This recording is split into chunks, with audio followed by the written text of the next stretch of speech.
Assalamualaikum warahmatullahi wabarakatuh.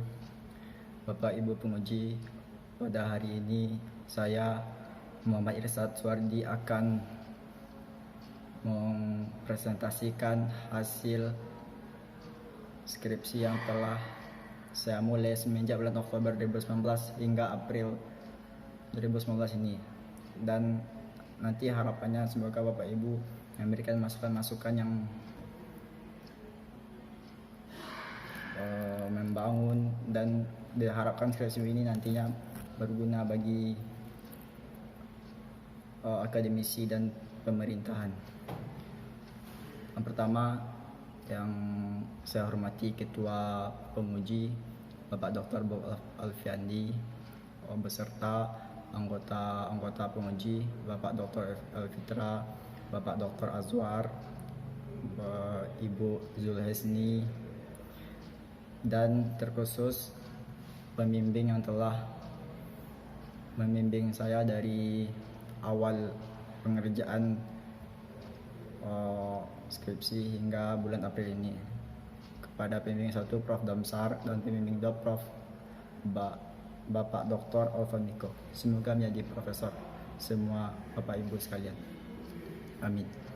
Dan pada kesempatan kali ini saya akan membacakan dan mempresentasikan hasil yang telah saya buat selama 6 bulan yang terhitung mulai Oktober 2019 hingga April ini, yang kira-kira ada setebal 200 halaman, kurang lebih 200 halaman skripsi yang telah saya buat.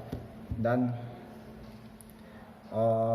di samping itu saya juga telah memberikan kepada Bapak Ibu lampiran 8 dan lampiran 9 yang nantinya akan kita cantumkan pada ujian skripsi kali ini. Pertama, dari latar belakang saya akan menjelaskan bagaimana awal mulanya berdirinya dan deklarasi wacana Sumatera Barat menjadi daerah istimewa Minangkabau. Dan awalnya itu dideklarasikan pada tahun 2014 oleh salah satu tokoh Minang di Jakarta, dan pada tahun itu dideklarasikan, diumumkan ke publik, yang mana informannya itu ada di dalam skripsi saya. Dan di tahun 2016 telah rampung dibuat berupa naskah akademik dan rancangan undang-undang yang telah saya bagikan kepada Bapak Ibu ini pada 2 kertas ini. Dan di dalam naskah akademik tersebut itu dibahas mengenai tujuan kenapa adanya wacana Sumbawa menjadi daerah istimewa Minangkabau ini.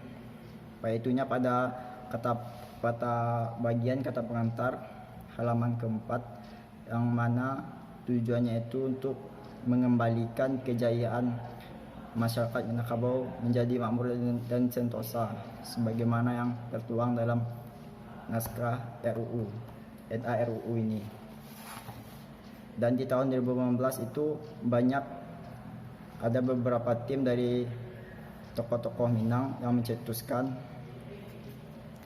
yang kemudian diformulasikan menjadi naskah yang seperti sekarang ini. Dan salah satu argumentasi yang mereka lontarkan yaitunya terdapat dalam Undang-Undang 1945 pasal 18B ayat 1 yang berbunyi bahwa negara wajib mengakui dan menghormati satuan-satuan pemerintahan yang bersifat khusus atau istimewa.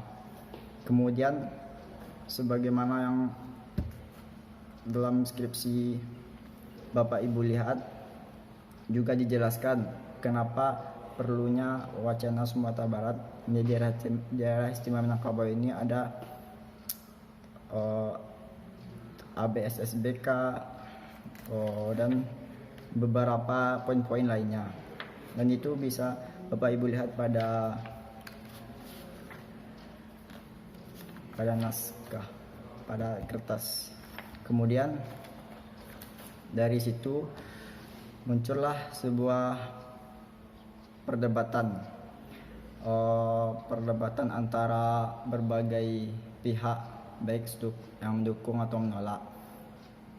Dan pihak tersebut saya rangkum dalam rumusan masalah yang akan kita tanyakan, yaitunya yang berbunyi bagaimana sikap kelompok yang mendukung dan kelompok yang menolak terhadap wacana pembentukan daerah istimewa Minangkabau di Sumatera Barat ini. Dari situ mulailah lahir berbagai wacana, pandangan, opini, dan isu-isu yang berkembang dari tahun ke tahun. Kemudian tujuan penelitian itu kami cantumkan 3 poin. Pertama itu mendeskripsikan sikap kelompok yang mendukung terhadap wacana ini. Kedua, mendeskripsikan sikap kelompok yang menolak. Dan ketiga, mendeskripsikan sikap kelompok yang abstain. Yang mana yang sebelumnya dari tujuan penelitian ini hanya kita buat 2, namun setelah turun lapangan hasilnya kita dapatkan temuan-temuan baru, dan jadi kita harus membuatnya 3 poin: mendukung, menolak, dan abstain. Kemudian manfaat penelitian aspek akademis untuk menambah literatur dalam sosiologi birokrasi, sosiologi politik, dan kebudayaan masyarakat Minangkabau.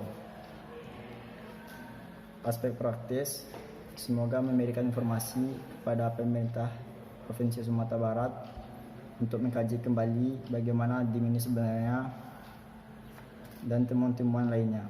Kemudian tinjauan pustaka itu ada konsep kelompok, ada konsep wacana, dan konsep daerah istimewa yang telah kita rangkum dalam bab 1. Kemudian tinjauan sosiologis, yang mana kita menggunakan teori Michel Foucault, yaitunya teori wacana.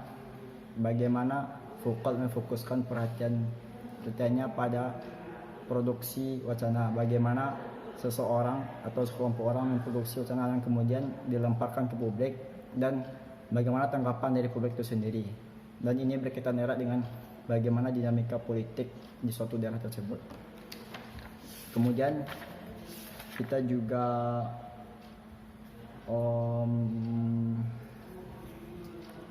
untuk metode penelitian kita menggunakan pendekatan dan tipe penelitian kualitatif dan tipe deskriptif. Informan terbagi 2, informan pelaku dan informan pengamat. Teknik pengumpulan informan, proporsi sampling dan snowball sampling. 2, data primer dan data sekunder. Teknik pengumpulan data, wawancara mendalam, dan studi pustaka, analisis individu, kelompok, pemerintahan, akademisi, dan sebagainya. Analisis data Miles Huberman. Dan lokasi penelitian sendiri kita tempatkan di Sumatera Barat karena cakupan skop penelitian saya ini di Sumatera Barat dan Minangkabau khususnya. Kemudian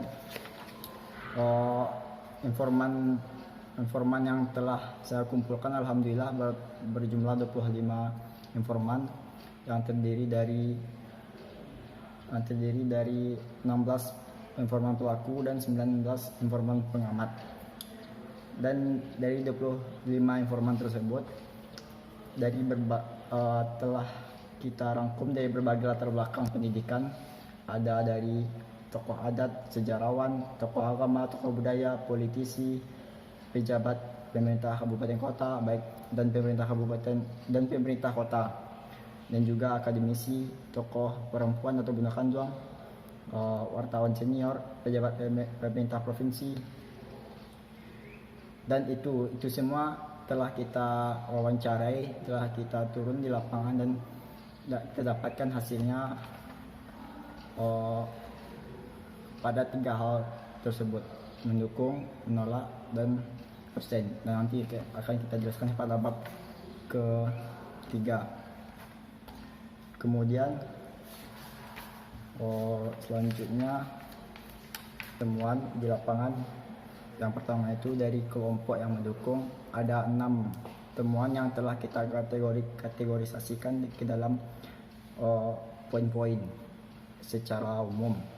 Yang pertama, bahwa dari alasan mereka dari kelompok mendukung ini yaitunya bahwa Undang-Undang Dasar 1945 itu mewadahi dalam pasal 14 ayat 1. Yang kedua, karena didasarkan pada adat bahasa Indonesia syarat bahasa Indonesia buah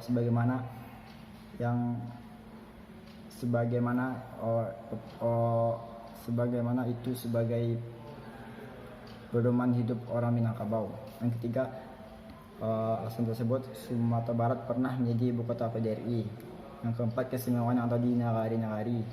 Yang kelima, pendirian Republik Indonesia mayoritas itu berasal dari Minangkabau. Yang mayoritas berasal dari suku Minangkabau. Dan yang keenam, alasannya ini cukup menarik karena ini di luar dugaan yang penelitian saya lakukan, itu karena bisa membuat provinsi baru. Kemudian sikap dari kelompok yang menolak ada 9 poin.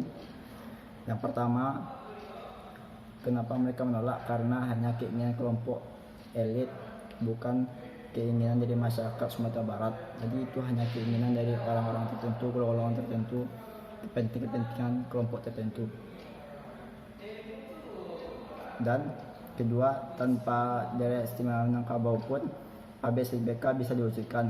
Sebagaimana dalam pembahasan ini ada beberapa informan yang menyampaikan tanpa DIM pun ABSDK ini bisa kita terapkan di kehidupan masyarakat Sumatera Barat. Yang ketiga, Aceh, Yogyakarta, dan Papua itu memiliki kelebihan yang tidak bisa disamakan dengan Sumatera Barat.